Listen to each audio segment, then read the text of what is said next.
जय हिंद। स्वागत है आप सभी का आपके अपने यूट्यूब चैनल अमृत एकेडमी पे।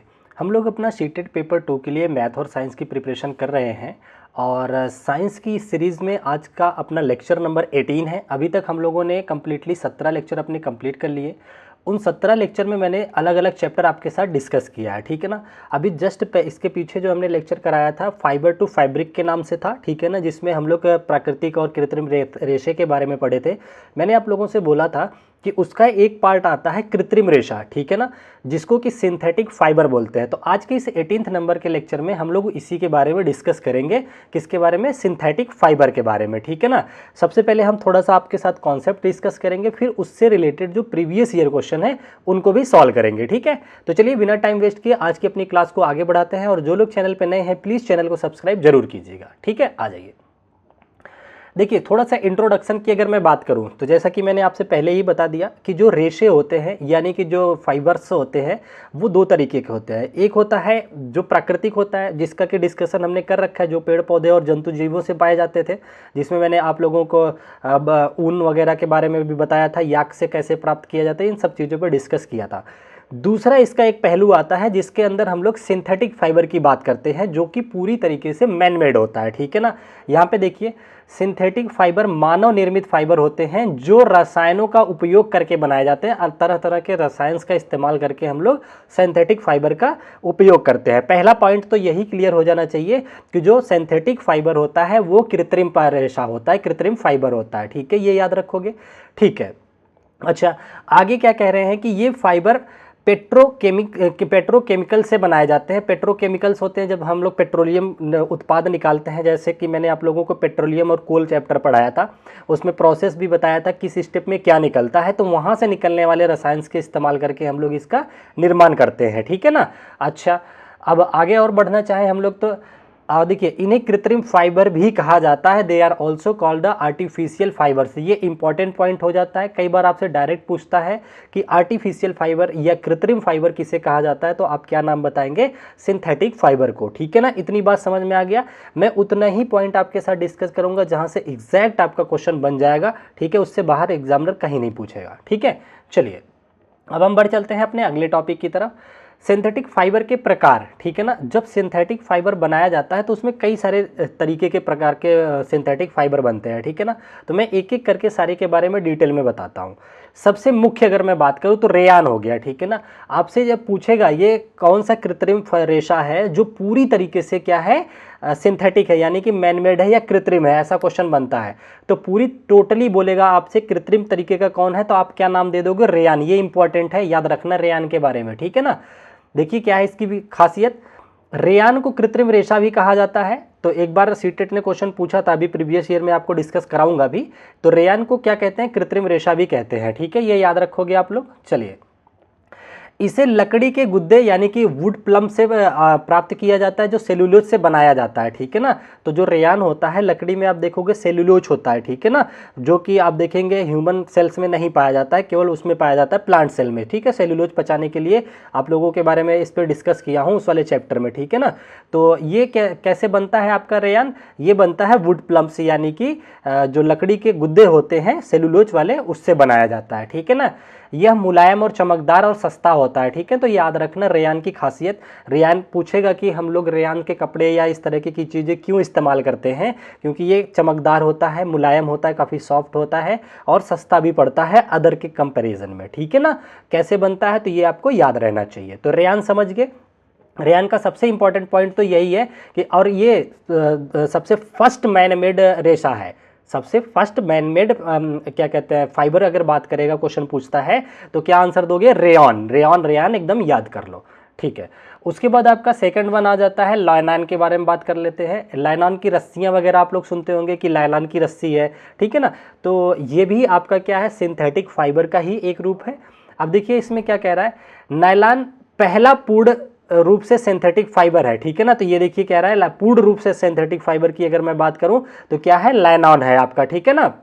फाइबर है जिसे बिना किसी प्राकृतिक कच्चे माल के बनाया गया था। इसमें इसको बनाने में कोई भी प्राकृतिक कच्चा माल इस्तेमाल नहीं किया गया था। वो क्या नाम है उसका? नायलॉन नाम है, ठीक है, ये याद रखोगे। और क्या है इसकी खासियत की बात करें तो यह मजबूत होता है, लचीला और टिकाऊ होता है, ठीक है ना। अगर हम इसकी बात करें इसका उपयोग कहाँ कहाँ किया जाता है, तो इसका उपयोग रस्सी बनाने में किया जाता है, नायलॉन की रस्सी, बांध वगैरह बनाने में किया जाता है। और कहाँ किया जाता है, मछली पकड़ने के लिए जो जाल होता है, ठीक है ना, और कपड़ों में भी किया जाता है। तो ये याद रखना, नायलॉन का इस्तेमाल कहाँ कहाँ होता है, जो मछली का नेट होता है वो होता है, और रस्सी बनाने में किया जाता है। तो दो हमने पढ़ लिए, एक रेयान पढ़ लिया, एक नायलॉन पढ़ लिया, ठीक है। चलिए, अच्छा अब हमारा तीसरा आ जाता है, सिंथेटिक फाइबर का तीसरा पार्ट कौन सा होता है, तीसरा टाइप कौन सा होता है, जिसको हम लोग पॉलिएस्टर बोलते हैं, ठीक है ना। तो देखिए पॉलिएस्टर को एस्टर नामक रसायनों से बनाया जाता है। देखिए छोटे छोटे एस्टर्स जो होते हैं कंबाइंड होकर के बड़ा पॉलिएस्टर बनाते हैं, ठीक है ना। आप लोगों ने देखा होगा पॉलिएस्टर की खासियत ये है कि पॉलिएस्टर का अगर कपड़ा पहन लेते हो आप ना, तो वो बहुत जल्दी सूख जाता है। क्यों? क्योंकि वो पानी नहीं सोखता है। अगर थोड़ा सा पानी में डालो तुरंत ऐसे झाड़ दो तो भी ऐसे भी सूख जाता है, अगर हाई क्वालिटी का पॉलिएस्टर उसमें मिला हुआ है तो, ठीक है ना। देखिए यहाँ पे क्या कह रहे हैं, मैंने बताया ना कि छोटे छोटे एस्टर से बनकर बना होता है। यह सिकुड़ता नहीं है। पॉलिएस्टर बोलते हैं ना कि पॉलिएस्टर, अरे देखेंगे जो वैसे कपड़े होते हैं जिससे छाते वाते का कपड़ा बनता है, आप देखते होंगे कि वो जल्दी सिकुड़ता नहीं है, ठीक है ना, झुर्रियाँ नहीं पड़ती हैं, ठीक है ना, रिंकल्स नहीं पड़ते हैं। तो ये सिकुड़ता नहीं है और धोने में आसान होता है, बहुत जल्दी पानी छोड़ देता है। तो क्या छाते से पानी, छाते का कपड़ा जो होता है पानी उसके अंदर नहीं जाता। आप देखते होंगे बारिश हुई खत्म हुई छाता साफ हो जाता है तुरंत, ठीक है ना। तो ये किसका बना होता है, पॉलिएस्टर का, ठीक है। तो और इसका यूज कहाँ कहाँ होता है देख लीजिए। इसका उपयोग शर्ट बनाने में, सूट और साड़ी में भी किया जाता है, और छाते के कपड़े में वगैरह बनाने में किया जाता है। पॉलिएस्टर के कपड़े जो है गर्मियों में ज़्यादा नहीं पहने जाते, क्योंकि वो ना एयर को रजिस्ट कर लेता है, तो गर्मी बहुत लगने लग जाती है, ऐसा कुछ है, ठीक है ना। तो याद रखना, अगर उपयोग पूछता है तो आपको थोड़े बहुत उपयोग इसके पते होने चाहिए, ठीक है। तीन हमने पढ़ लिए, तीन बाकी से। हाँ, अब चौथा आ जाते हैं, एक बड़ा ही इंपॉर्टेंट है, एक्रिलिक, ठीक है ना। ये भी एक सिंथेटिक फाइबर का ही प्रकार है जिसका नाम है एक्रेलिक, ठीक है ना। एक्रेलिक क्या होता है, बेसिकली ये गर्म कपड़े बनाने के लिए इस्तेमाल किया जाता है। देखिए एक्रेलिक ऊन का एक विकल्प है, इससे क्या बनाया जाता है, ऊन वगैरह बनाए जाते हैं, ठीक है। बात समझ में आ गई। यह गर्म, हल्का और ऊन से सस्ता होता है। ये बहुत अच्छा गर्म, आजकल जो नए नए फैशनेबल आप देखेंगे कंबल वगैरह आते हैं ना, वो सारे किसके बने होते हैं, एक्रेलिक धागे के बने होते हैं। तो एक्रेलिक क्या होता है, आपसे पूछेगा कि वह कौन सा सिंथेटिक फाइबर है जिसका इस्तेमाल ऊन बनाने में किया जाता है, ऊल बनाने में किया जाता है, तो वो है आपका एक्रेलिक। नाम याद रखोगे क्या है, एक्रेलिक है, ठीक है ना। चलिए, और ये ऊन से थोड़ा सस्ता भी पड़ता है। अच्छा चलिए आगे बढ़ते हैं। देखिए इसका उपयोग कहाँ कहाँ होता है, स्वेटर, कंबल आदि बनाने में किया जाता है, तो ये भी आपको पता चल गया। अब हम बढ़ चलते हैं अगले टॉपिक पे। सिंथेटिक फाइबर की विशेषताएं क्या क्या है, कैरेक्टरिस्टिक ऑफ सिंथेटिक फाइबर। भाई अब इसकी कई सारी विशेषताएं होती हैं, ठीक है ना। अगर अच्छी खासी विशेषता नहीं होगी तो कोई इसका इस्तेमाल नहीं करेगा, ठीक है ना। तो सिंथेटिक फाइबर क्या होता है, पहली बात तो काफ़ी मजबूत होता है। आज के टाइम में आप देखेंगे जो स्वेटर वगैरह लो तो जल्दी फटता नहीं है, या फिर इससे बने कोई और पदार्थ आप इस्तेमाल करते हो लाइफ में तो वो भी बड़े मजबूत और टिकाऊ होते हैं, सस्ते होते हैं। आजकल देखो कितने फैशनेबल चमकदार कपड़े आने लग गए हैं इसके चक्कर में, ठीक है ना। तो पहला इसकी विशेषता क्या है कि ये मजबूत और टिकाऊ होते हैं, ठीक है ना। और ये हल्के और झुर्री प्रतिरोध होता है, जैसे पॉलिएस्टर हो गया तो झुर्री या रिंकल्स नहीं पड़ते हैं इस पर, ठीक है। और काफ़ी सॉफ्ट और हल्के होते हैं, ठीक है ना। अगला क्या है, सिंथेटिक फाइबर की देखभाल करना आसान होता है। भाई हल्की चीज़ है, उसका यूज करना और आसान हो जाता है थोड़ा सा। और ये क्या है, बायोडिग्रेडेबल नहीं है। मतलब बायोडिग्रेडेबल इस वजह से नहीं है कि कम थोड़ा इस्तेमाल करना चाहिए, जल्दी गलते नहीं है ये, ठीक है ना। क्योंकि मिट्टी में डाल दो तो बहुत दिनों दिनों तक ये बड़े पने रहेंगे। आजकल के जो कपड़े होते हैं आप देखेंगे ना, जो गांव एरिया से बिलोंग करते हैं, कभी खेत की गुड़ाई वगैरह आप लोगों ने किया होगा, बचपन में मैं करता था तो मुझे याद है कभी कभी कपड़े निकलते थे तो वो फटते नहीं थे, सालों साल के पड़े रहते थे, गलते नहीं थे, ठीक है ना। तो ये बायोडिग्रेडेबल नहीं होते हैं, ये याद रखना। अच्छा, तो हमने इसकी कैरेक्टरिस्टिक थोड़ी सी समझ ली। अब हम थोड़ा सा और आगे बढ़ाते हैं टॉपिक को। इसका इस्तेमाल कहाँ होता है, मैंने जब इसके प्रकारों का इस्तेमाल बता दिया तो जोड़ करके आप लोग को ऐसे ही पता चल गया कि इसका इस्तेमाल कहाँ होता है।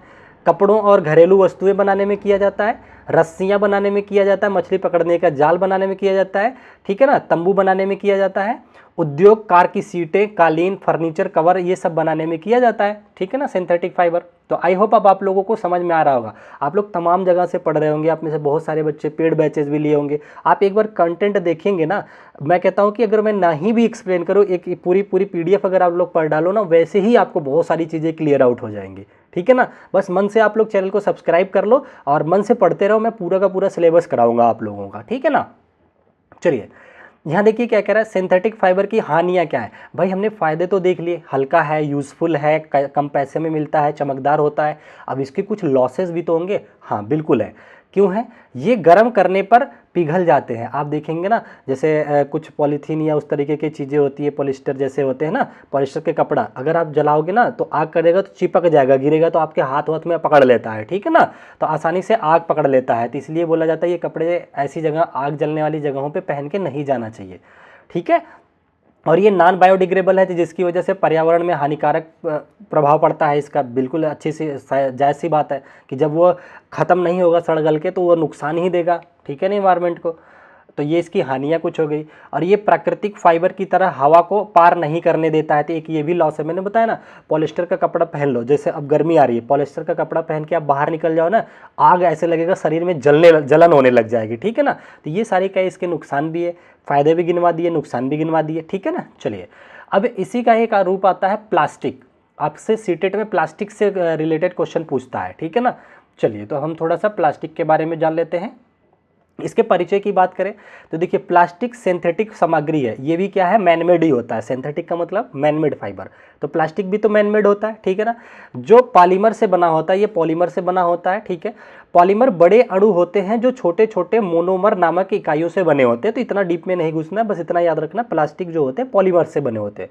बेसिकली प्लास्टिक से क्वेश्चन इसके दो रूपों से पूछता है। अभी मैं वो दो रूपों की बात कर दूंगा, उससे कैसे क्वेश्चन बनता है, क्या क्या उसके एग्जाम्पल है, वो याद रख लेना, बात ठीक है। चलिए अब देखिए इसकी कुछ विशेषता की बात करें। प्लास्टिक काफ़ी हल्का होता है, मजबूत और विभिन्न आकृतियों में ढाली जा सकती है। आप देखते होंगे प्लास्टिक का बॉक्स बना लेते हैं, डब्बे बना लेते हैं, बर्तन बना लेते हैं। आप लोगों ने आजकल ट्रेंडिंग न्यूज़ भी सुना होगा, मेरठ में वो ड्रम वाला केस सुना होगा। वो सब इसी सारी चीज़ें प्लास्टिक और उसी का मिक्सचर होता है, ठीक है ना।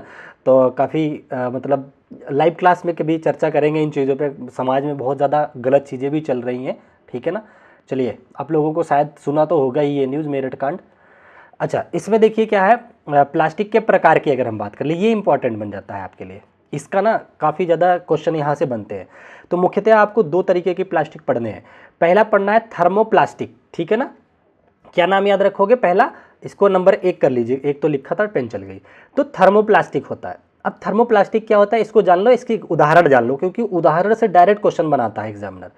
तो थर्मोप्लास्टिक वे प्लास्टिक होते हैं जिनके गर्म करने पर नरम किया जा सकता है आसानी से और दोबारा आकार दिया जा सकता है। मतलब उन्हें पिघला करके एक बार रीयूज करके दूसरी चीज़ बनाई जा सकती है। किससे? थर्मोप्लास्टिक से, ठीक है ना। ये मतलब वैसे नहीं होते कि जैसे आप लोग देखते होंगे कुछ ऐसे प्लास्टिक होता है जैसे बिजली का स्विच वगैरह, वो भंगुर टाइप होता है, एक बार टूट गया ना तो उसको ये नहीं कि गला के दूसरा कुछ बना लो, आप नहीं बना पाओगे, ठीक है ना। तो ये चीज़ें होती हैं। तो इसके अंदर क्या क्या उदाहरण, इसके एग्जांपल की अगर मैं बात कर लूँ, पीवीसी जिसको पॉलीविनाइल क्लोराइड भी बोलते हैं, आप पॉलीथीन भी बोलते हो, ठीक है ना। तो पॉलीविनाइल क्लोराइड जिसको कि पॉलीथीन भी बोला जाता है, ये किसका इस्तेमाल उदाहरण है? थर्मोप्लास्टिक का, ठीक है ना। थर्मोप्लास्टिक याद रखना कि जिसको पिघला करके हम वापस कुछ ना कुछ बना ले, ये उतना भंगुर नहीं होता कि टूटने के बाद छितरा गया, उसका कोई काम नहीं हुआ। तो ये याद रखोगे, ठीक है ना। तो उदाहरण क्या याद रखोगे? पीवीसी की चीज़ें, पॉलीविनाइल क्लोराइड जिसको कि पॉलीथीन भी कहा जाता है। यूज कहाँ कहाँ होता है? खिलौने बनते हैं, प्लास्टिक के कंटेनर बनते हैं, ठीक है ना। तो ये याद रखना थर्मोप्लास्टिक के उदाहरण। चलिए अब उसके बाद आपका आ जाता है थर्मोसेटिंग। ये काफ़ी इंपॉर्टेंट है। यहाँ पे एक बात बताऊंगा जो आप लोगों को एकदम दिमाग में ठूस लेना है, ठीक है। क्या बताऊंगा? सुनो। थर्मोसेटिंग्स जो प्लास्टिक होते हैं, थर्मोसेटिंग प्लास्टिक गर्म करने पर कठोर हो जाते हैं, एकदम पत्थर जैसा बन जाए हो जाते हैं, और इन्हें दोबारा आकार नहीं दिया जा सकता। एक बार कोई चीज़ बना लिए आप तो वो फिर ना व्यर्थ होता है, वो टूट गया तो कहीं इस्तेमाल नहीं आएगा। इसके उदाहरण में क्या याद रखोगे? बेकेलाइट, एकदम रट लो। बेकेलाइट थर्मोसेटिंग, थर्मोसेटिंग बेकेलाइट, क्योंकि मैं बता रहा हूं आप पेपर में देख लेना आएगा, ठीक है ना। कि बेकेलाइट किसका उदाहरण है? Thermosetting plastic. बेकेलाइट किसका उदाहरण है? थर्मोसेटिंग प्लास्टिक, ठीक है, याद रखोगे ना, ठीक है। उसके बाद क्या है? मेलामाइन होता है, ठीक है, मेलामाइन जिसको बोलते हैं। तो बेकेलाइट का उदाहरण क्या है? तो देखिए सुनिए, इसका इस्तेमाल कहाँ होता है बेकेलाइट का, ठीक है। तो आपसे क्वेश्चन पूछेगा इलेक्ट्रिक स्विच वगैरह जो बनते हैं, किचन के बर्तन जो बनते हैं, हैंडल वगैरह जैसे कुकर का हैंडल हो गया, ऐसी सारी चीज़ें हैं, वो किसके होते हैं? उदाहरण है, आपको ऑप्शन देगा, दे देगा आप क्या कहते हैं इसका, थर्मोसेटिंग प्लास्टिक, थर्मोप्लास्टिक, इस तरीके के ऑप्शन देगा। तो आप क्या याद रख लोगे? थर्मोसेटिंग प्लास्टिक, ठीक है ना। तो ये वाला तो उदाहरण रट लो। इलेक्ट्रिक स्विच जो होता है बेकेलाइट का बना होता है। बेकेलाइट किसका उदाहरण है? थर्मोसेटिंग प्लास्टिक का उदाहरण है। तो थर्मोसेटिंग प्लास्टिक, बेकेलाइट से स्विच बनता है, ये याद रखोगे, ठीक है ना। यही क्वेश्चन पूछता है, 3-4 बार पूछ चुका है आप लोगों से। अगला टॉपिक देखिए, अब प्लास्टिक की क्या क्या खासियत है, यानी कि इसकी विशेषताओं की बात कर लेते हैं। भैया देखिए, प्लास्टिक क्यों आजकल बहुत ज़्यादा इस्तेमाल होने लगा है, जो कि एक हानिकारक भी है, हमें बहुत ज़्यादा इस्तेमाल नहीं करना चाहिए। फिर भी इसके पॉजिटिव चीज़ें देख लेते हैं, फिर इसके नेगेटिविटी के देख लेंगे, हमारा चैप्टर कंप्लीट हो जाएगा। देखिए, प्लास्टिक हल्की और मजबूत होती है, पहली तो ये याद रखना होता है ना कि अगर आप लकड़ी का एक बक्सा बनवाओ, एक प्लास्टिक का हो, तो आपको कौन सा हल्का लगेगा? प्लास्टिक वाला, ठीक है ना। दूसरा क्या है, यह जंग नहीं लगती है। प्लास्टिक में जंग तो लगता नहीं, लोहे वगैरह में लग जाता है, ठीक है। चलिए, और यह जल रोधक होता है, ये भी इसका फायदा है। और क्या यह प्राकृतिक रूप से सड़ती नहीं है, जिससे कि पर्यावरण को नुकसान देता है, ये थोड़ा सा नेगेटिव पॉइंट चला जाता है, ठीक है। तो ये याद रखना, ये इसकी विशेषता हो गई। अब हम प्लास्टिक का उपयोग कहाँ कहाँ करते हैं। हमने आप लोगों को 2 तरीके के प्लास्टिक बताए, थर्मोसेटिंग और थर्मोप्लास्टिक, ठीक है ना। तो थर्मोसेटिंग बिजली के स्विच वगैरह बनाने में होता है, याद रखोगे। अब कह रहा है कि प्लास्टिक का उपयोग कहाँ होता है, कह रहा है पैकेजिंग में, जैसे बोतलें, बैग और कंटेनर बनाने में। बिल्कुल, आजकल तो भैया कोल्ड ड्रिंक की बोतलें देखो प्लास्टिक की धड़ल्ले से बिक रही हैं, जो कि बहुत ज़्यादा हानिकारक है। और क्या यह निर्माण कार्यों में, जैसे पाइप फिटिंग और टाइल्स वगैरह बनाने में की जाती है, ठीक है ना। आजकल देखें फाइबर टाइल्स भी आते हैं जो दीवार पर डायरेक्ट चिपका दी जाती हैं। और क्या है, इलेक्ट्रॉनिक्स में वायर कवरिंग का और स्विच के लिए इस्तेमाल किया जाए। ये देखो डायरेक्ट क्वेश्चन पूछता है, वायर कवर के लिए किसका इस्तेमाल किया जाता है? प्लास्टिक का इस्तेमाल किया जाता है, ठीक है ना। तो ये याद रखोगे आप लोग।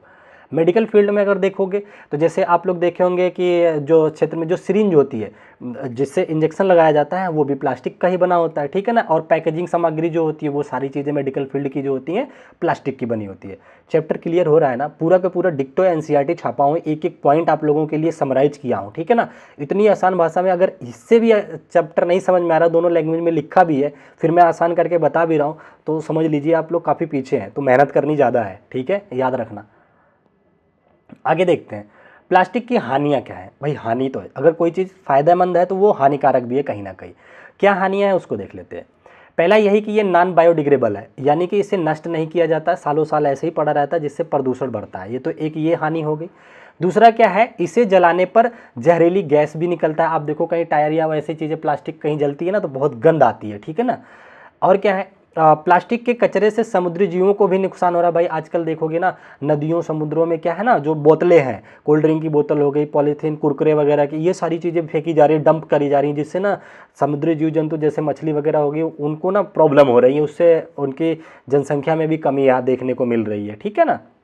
तो आप लोग इन चीज़ों पर काम कीजिएगा, आगे बढ़िए। काम क्या, जब टीचर बन जाएंगे तो अपने स्टूडेंट्स को जागरूक कीजिएगा कि भाई प्लास्टिक का कम से कम इस्तेमाल करें, इन चीज़ों से कोशिश करें बच्चे। बैग लेके जाएं, वो जूट वाला वो लेके जाएं, बक्सा लेके जाएं, मतलब बस्ता लेके जाएं सब्जी वगैरह खरीदने के लिए। अच्छा, अब क्या है, प्लास्टिक का चक्रण। देखिए प्लास्टिक जो होता है ये RRR पे काम करता है, ठीक है ना। तो RRR का एक कॉन्सेप्ट बहुत फेमस हुआ था अपने यहाँ पे कि इसका अगर इस्तेमाल किया जाए, अभी RRR पे मैं चर्चा भी करूँगा, ठीक है ना।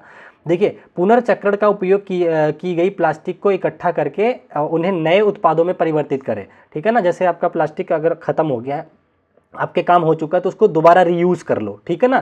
तो इसको रिसाइकिल भी बोलते हैं। जब अगर ख़त्म नहीं किया जा सकता तो दूसरे काम में इस्तेमाल कर लो। और क्या कह रहा है, प्लास्टिक को पुनर्चक्रण के लिए विभिन्न प्रकार में वर्गीकृत किया गया है, ठीक है। देखिए ये है रीयूज, अच्छा sorry, reduce, reuse and recycle, ठीक है। RRR मैंने बताया ना, एक आर यहाँ से निकलता है, एक आर यहाँ से निकलता है, एक यहाँ से। पहले बात तो क्या काम करो, कोशिश करो कि प्लास्टिक को कम से कम इस्तेमाल करना पड़े, मतलब रिड्यूस कर दो प्लास्टिक। दूसरा क्या करो, रीयूज़ करो। अगर आपके पास प्लास्टिक आ गई है तो उसको सही कामों में दोबारा इस्तेमाल कर लो, कुछ और बना करके, ठीक है ना। रीयूज़ हो गया। और रिसाइकल करो, अगर डायरेक्ट उसका इस्तेमाल नहीं कर पा रहे हो तो दूसरे फॉर्मेट में बना करके इस्तेमाल कर लो, ठीक है ना। तो इसी को RRR बोला जाता है। देखिए 3 R's नियम भी बोलते हैं, ठीक है ना। सॉरी, प्लास्टिक प्रदूषण को कम करने के लिए कम करो, पुनः उपयोग करो और पुनर्चक्रण करो। ये मैंने बता दिया, RRR कॉन्सेप्ट बहुत पूछा जाता है आपसे, ठीक है ना। चलिए, तो प्लास्टिक भी हो गया। अब मैं आप लोगों के साथ प्रीवियस ईयर क्वेश्चन डिस्कस करूंगा। आज मैंने क्या क्या डिस्कस किया एक बार शॉर्ट वे में रिवाइज करवा दूं।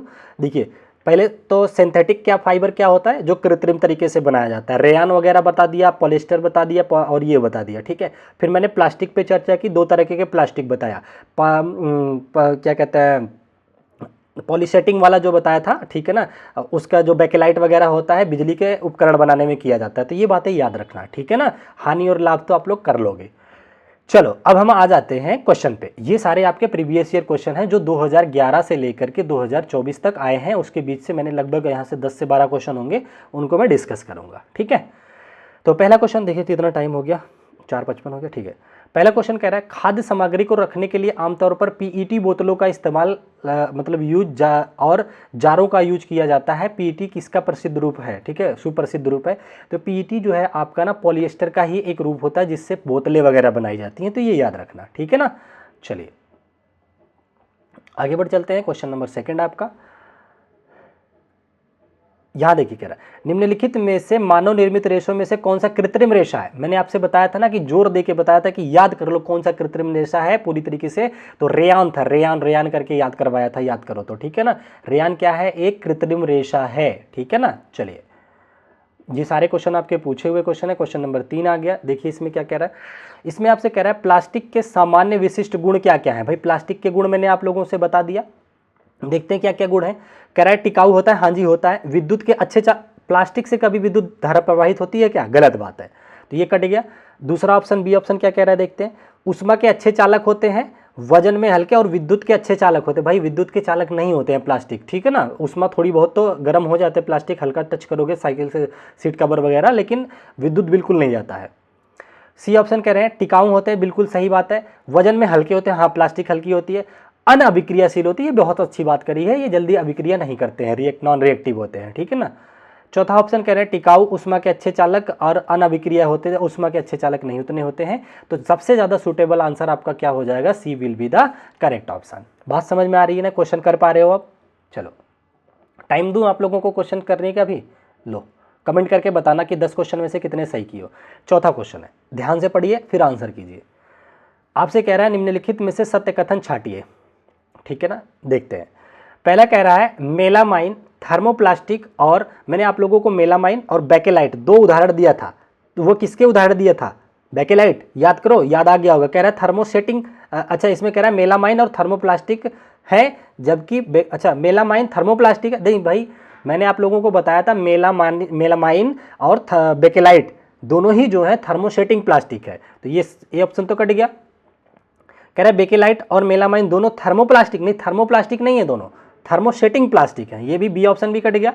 कह रहा है बेकेलाइट और मेलामाइन दोनों ही थर्मोसेटिंग प्लास्टिक है, हाँ जी बिल्कुल सही है, इसीलिए मैं रटवा रहा था, एकदम से याद कर लो ये बात, ठीक है ना। बेकेलाइट मेलामाइन दोनों थर्मोसेटिंग प्लास्टिक है, स्विच वगैरह बनाने का काम आता है, ठीक है ना। डी वाला तो वैसे भी फिर कट जाएगा। 4 क्वेश्चन हो गया, किसका सही हुआ कमेंट करके बताइएगा। 5वां क्वेश्चन, 10 में से किसने सारे सही किए हैं वो कमेंट करना, और कितने किए, अगर कम भी किए हो तो भी कमेंट करना, ठीक है ना। चलिए 5वां क्वेश्चन देखिए क्या कह रहा है। कह रहा है एक्स कोई संश्लेषित रेशा है, सिंथेटिक फाइबर है जो ऊन से मिलता हो जुलता है। भाई ऊन से मिलता जुलता, याद करो क्या बोला था, एक्रिलिक, याद आ गया, हिट कर गया ना, तो एक्रिलिक है वो, ठीक है ना। ऊन से मिलता जुलता सिंथेटिक फाइबर एक्रिलिक है, चमकीले कपड़े जो वगैरह बनाए जाते हैं, ठीक है ना। और क्या कह रहा है, इसका उपयोग शाल, स्वेटर, कंबल आदि बनाने में किया जाता है। तो एक्स क्या है, बता ही दिया मैंने आंसर, तो एक्रिलिक है, ठीक है ना। चलिए आगे बढ़ चलते हैं, क्वेश्चन नंबर 6। यहाँ देखिए क्या कह रहा है आपसे, अच्छा कथन कारण वाला है। अभी कथन आपसे कह रहा है पॉलिएस्टर कपड़े, अच्छा पॉलिएस्टर कपड़े सूती कपड़ों से अधिक शीघ्रता से सूखते हैं। मैंने बताया ना पॉलिएस्टर जो होते हैं वो पानी कम अब्जॉर्ब करते हैं, जिसकी वजह से तुरंत सूख जाते हैं, ठीक है ना। तो ये तो बिल्कुल सही बात है। रीजन क्या कह रहा है, संश्लेषित रेशे बहुत कम जल अवशोषित करते हैं। हाँ जी यही रीजन है कि जो संश्लेषित रेशा है, पॉलिएस्टर संश्लेषित रेशा का एक उदाहरण है, मतलब एक प्रकार है, तो वो कम पानी सोखता है तो तुरंत ही सूख जाता है, जैसे छाते वाला एग्जांपल दिया था। तो इसी वजह से ये क्या होता है, सूती से ज़्यादा जल्दी सूखता है पॉलिएस्टर। तो ये दोनों सही है और एक्सप्लेनेशन भी दे रहा है, साफ साफ दिख रहा है, तो ए ऑप्शन ही सही हो जाएगा, बोथ आर करेक्ट एंड सही व्याख्या कर रहा है। 6 क्वेश्चन हो गए। चलिए क्वेश्चन नंबर 7 आपकी स्क्रीन पे है, ध्यान से पढ़िए, सारे प्रीवियस ईयर है मेरे भाई, ध्यान से पढ़िएगा, बहनें भी हैं, ठीक है कोई नहीं। अगला क्वेश्चन देखिए 7वां, क्या कह रहा है कि अच्छा, एक चीज़ आप लोगों ने सुना होगा, इससे एक बात याद आ गई मुझे, आप लोगों ने सुना होगा practice make a man perfect. मैं ये नहीं कहता, अच्छा क्या प्रैक्टिस से केवल मैन ही परफेक्ट होता है? हालांकि एक तो ये बन चुका है, लेकिन मैन या वोमेन कोई भी परफेक्ट हो सकता है। जो गर्ल्स हैं वो भी अगर प्रैक्टिस करेंगी तो वो भी परफेक्ट बन जाती है, मैन भी बन जाते हैं। लेकिन आप लोगों ने ज़्यादातर ये बातें सुनी होगी कि practice make a man perfect. आप कह सकते हैं practice make a women perfect भी बोल सकते हैं, ठीक है ना। तो ये तो ऐसे जस्ट। 7वां क्वेश्चन देखिए, ठीक है ना। यहाँ कह रहा है निम्नलिखित कथनों को ध्यानपूर्वक पढ़िए, ठीक है। असर्शन रीजन वाला है, कह रहा है सूती कपड़े, संश्लेषित कपड़े जल्दी सूखते हैं। हाँ, बात तो सही है, अभी बताया। संश्लेषित कपड़े जो होते हैं जैसे पॉलिएस्टर हो गया, सूती कपड़ों से जल्दी सूखता है, ठीक है ना। तर्क क्या दे रखा है इसने, संश्लेषित कपड़ों में बड़े छिद्र होते हैं। नहीं, बड़े छिद्र तर्क नहीं है इसका। सही तर्क यह है कि वो पानी कम सोखते हैं जिसकी वजह से जल्दी सूख जाते हैं। तो ये रीजन तो गलत हो गया। ए सही, आर गलत। कहाँ देता है? तीसरे ऑप्शन पे देता है ज़्यादातर। ये सत्य किंतु आर असत्य है, तो ये आपका थर्ड ऑप्शन ही बिल्कुल करेक्ट हो जाएगा, ठीक है ना। चलिए, और अगर वीडियो पसंद आई है तो प्लीज़ सब्सक्राइब करके ही पढ़ना, ठीक है। और कोशिश करना एक दो दोस्तों को तो जोड़ लेना अपने साथ, क्योंकि क्वालिफाइंग नेचर का एग्जाम है सीटेट, थोड़ा मेरा भी मोटिवेशन बढ़ा रहेगा, ठीक है। अगला क्वेश्चन देखिए, 8वां नंबर का, कह रहा है नायलॉन का उपयोग पैरासूट बनाने के लिए किया जाता है। हाँ, किया जाता है। निम्नलिखित में से नायलॉन की कौन सी विशेषताएं इसे उद्देश्य के लिए, अच्छा इस उद्देश्य के लिए उपयुक्त है? भाई सूट नायलॉन का बनवाते हो, क्या ऐसा गुण है नायलॉन के अंदर कि उसका सूट बनवाते हो? वही पूछना चाह रहा है। यहाँ इंग्लिश में भी लिखा है, बच्चों इंग्लिश वाले यहाँ देख लीजिए। पहला ऑप्शन कह रहा है ये हल्का होता है। हाँ जी, हल्का होता है, तभी इस्तेमाल करते हैं सूट बनाने में। मजबूत टिकाऊ होता है। हाँ, ये भी सही है। या लचीला भी होता है। हाँ, ये भी होता है। कह रहा है यह अग्निरोधक नहीं होता है। भाई नायलॉन वगैरह बहुत तेज आग पकड़ लेते हैं। चमकदार होता है, ये कोई उतना ज़्यादा परफेक्ट आंसर है नहीं फिलहाल, क्योंकि 3 है। देखिए थोड़ा चमकदार तो होता है, लेकिन यहाँ पे ऑप्शन आपको 3 ही सिलेक्ट करने हैं। तो ABC राइट आपको मिल ही चुका है, तो ABC आपका आंसर हो जाएगा, ABC, ठीक है ना, ABC सेकेंड ऑप्शन। कह रहा है यह सिलवट मुक्त होता है, गलत है। सिलवट मुक्त पॉलिएस्टर होता है, ठीक है ना, जिसमें झुर्रियाँ नहीं पड़ती हैं। तो 8वें का आंसर सही कर लिया आप लोगों ने, second will be the correct option. चलिए आगे बढ़ते हैं, क्वेश्चन नंबर 9, ठीक है ना। तो ये रहा आपका 9वां क्वेश्चन। कह रहा है पॉलिएस्टर एस्टरों की पुनरावृत्ति श्रृंखला से बना होता है। हाँ, सही बात है। और जो एक रसायन और विशिष्ट फलों का गंध भी होता है, ये बिल्कुल सही बात है। तो S1 तो सही है, ठीक है। S2 क्या कह रहा है, एस्टर केवल कार्बन, हाइड्रोजन और ऑक्सीजन से बने होते हैं और कार्बन श्रृंखला का गुण इसकी लंबी श्रृंखला बताता है। आप लोग देखते होंगे कार्बन सीरीज बनाता है। क्लास 10th की जब NCERT सीरीज आप लोग पढ़ना, वहाँ पे मैंने बताया है कि कार्बन जो होता है अपनी लंबी श्रृंखला बनाने की वजह से भी फेमस है, ठीक है ना। तो ये बिल्कुल दोनों ही यहाँ पे कथन सही हैं और एक दूसरे की व्याख्या भी कर रहा है। S1 S2, अच्छा S2 क्या कर रहा है, S1 S2 दोनों सही हैं। S2 जो है S1 की सही व्याख्या भी कर रहा है। तो आपका पहला ही ऑप्शन बिल्कुल करेक्ट हो जाएगा। जिसको डीप नॉलेज लेनी है, इसी चैनल पे आपको एक प्लेलिस्ट मिलेगी NCERT सीरीज, जिसमें क्लास 6 से लेकर 10वीं तक मैंने पूरी NCERT पढ़ा रखी है, ठीक है ना। लगभग 30-35 लेक्चर हो चुके हैं, अभी कुछ चैप्टर बचे हैं बायो के, वो भी मैं कंप्लीट कर दूंगा, ठीक है ना। चलिए आगे बढ़ते हैं। और एक चीज़ ये कमेंट कर देना जरूर, ये आज का लास्ट क्वेश्चन है, ये कमेंट जरूर कर देना आप लोग कि अगर आप लोगों को लगता है कि भाई बिल्कुल पेड कंटेंट की तरह मैं प्रोवाइड करता हूँ, पहले कॉन्सेप्ट सिखाता हूँ फिर प्रीवियस ईयर कराता हूँ, और ऐसा नहीं कि यूट्यूब में जैसे अदर क्लासेज में चिल्लाहट मचती है फालतू का। 30 क्वेश्चन आप देखेंगे, 10 क्वेश्चन भी लेकर के टीचर लोग घंटों घंटों तक एक्सप्लेनेशन करते हैं लाइव वॉचिंग के लिए, ठीक है ना। मेरा ऐसा कोई नहीं है, मैं कोशिश करता हूँ आप लोगों को रिकॉर्ड भी कर देता हूँ जब थ्योरी पोर्शन रहता है, ठीक है ना। तो अगर चीज़ें आप लोगों को लगता है कि आपको काफ़ी सपोर्ट मिल रहा है इस चीज़ से, तो थोड़ा सा मुझे भी सपोर्ट कीजिएगा। इन द सेंस ऐसा नहीं कि मैं आपसे पैसे मांग रहा हूँ कि मुझे मेरे अकाउंट में पैसे डाल दो, ऐसा कुछ नहीं करना है। बस एक लाइक कर देना, कमेंट कर देना, और जहाँ अगर पॉसिबल हो तो शेयर कर देना, इसमें कुछ भी नहीं जाता है, ठीक है ना। छोटा भाई बड़ा भाई भी समझ करके आप सपोर्ट कर सकते हैं। और ये आज के लेक्चर का आपका आखिरी क्वेश्चन है, ध्यान से पढ़िएगा क्या कहना चाह रहा है।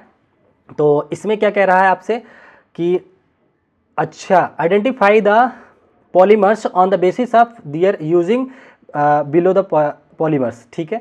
ए है नाजुक वस्तुओं की पैकेजिंग में भराव सामग्री के लिए उपयोग किया कि में लाया जाता है। तो ए क्या हो सकता है, पॉलिएस्टर्स होते हैं, ठीक है ना। तो ये पॉलिस्टीरीन होते हैं जिससे पॉलीथीन बनता है, भाई हल्का होता है। तो ए तो आपका यही हो जाएगा, पॉलिस्टर है ये नहीं होगा, पॉलिस्टीरीन होता है, पॉलिस्टर से बोतलें बनती हैं। पॉलीथीन हो सकता है, पॉलिस्टीरीन ये नहीं है। आगे देखते हैं, विद्युत तारों की कवरिंग, तो देखिए विद्युत तारों की कवरिंग जो होती है पीवीसी से किया जाता है, तो यहाँ पे पीवीसी हो जाएगा, बी पे दे रखा है। यहाँ बैकेलाइट नहीं है, बैकेलाइट से स्विच बनती है, मेलामाइन गलत है, पीवीसी यहाँ ऑप्शन में है। तो 2 ऑप्शन तो वैसे ही आपके कट गए। अगला सी देखते हैं, विद्युत उपकरण निर्मित किए जाते हैं। भाई विद्युत उपकरण किससे निर्मित करते हो? बैकेलाइट से। चिल्ला चिल्ला के बताया, स्विच वगैरह किससे होते हैं? बैकेलाइट से होते हैं, तो यहाँ पे भी बैकेलाइट ही दे रखा है, कोई नहीं। डी देखते हैं, बोतलें तथा जार का निर्माण कैसे होता है? पॉलिएस्टर से होता है, तो यहाँ पॉलिएस्टर दे रखा है, यहाँ मेलामाइन दे रखा है, ये काट दो, ये ऑप्शन आपका करेक्ट हो जाता है। तो मतलब इनके गुणों के आधार पे आपको पकड़ना था कि ये कौन सी उसके गुण को यहाँ पे दर्शाते हैं। 10 ही है ना, और देखिए हाँ, तो ये 10 क्वेश्चन थे। ठीक है, कैसी लगी वीडियो? चीज़ें अच्छी लगी हैं, सपोर्ट मिल रहा है तो प्लीज़ अपना काम करके जाना। मैं अपना काम फुल डेडिकेशन के साथ कर रहा हूँ, ठीक है ना। चाहे आप लोग 10 बच्चे पढ़ो, चाहे 100 बच्चे पढ़ो, 1 लाख पढ़ो, मैं उस चीज़ को कभी फोकस नहीं करता। उसी डेडिकेशन के साथ आप लोगों की क्लास अपलोड करता हूँ, कंटिन्यूअस थ्योरी प्लस MCQs, ठीक है ना। प्रीवियस ईयर सीरीज भी चल रही है जिसमें 2011 से लेकर के 24 यानी 15 दिसंबर तक का पेपर मैं हल करा रहा हूँ, ठीक है ना। तो आज की वीडियो को यहीं तक रखते हैं। आज की वीडियो में ज़्यादा ही शायद बातें हो गई, sorry for that, and take care. आप लोग अपना ध्यान रखें, फिर मिलेंगे आप लोगों से नेक्स्ट वीडियो में, तब तक के लिए अपना ध्यान रखें। Thank you so much. जय हिंद, जय भारत।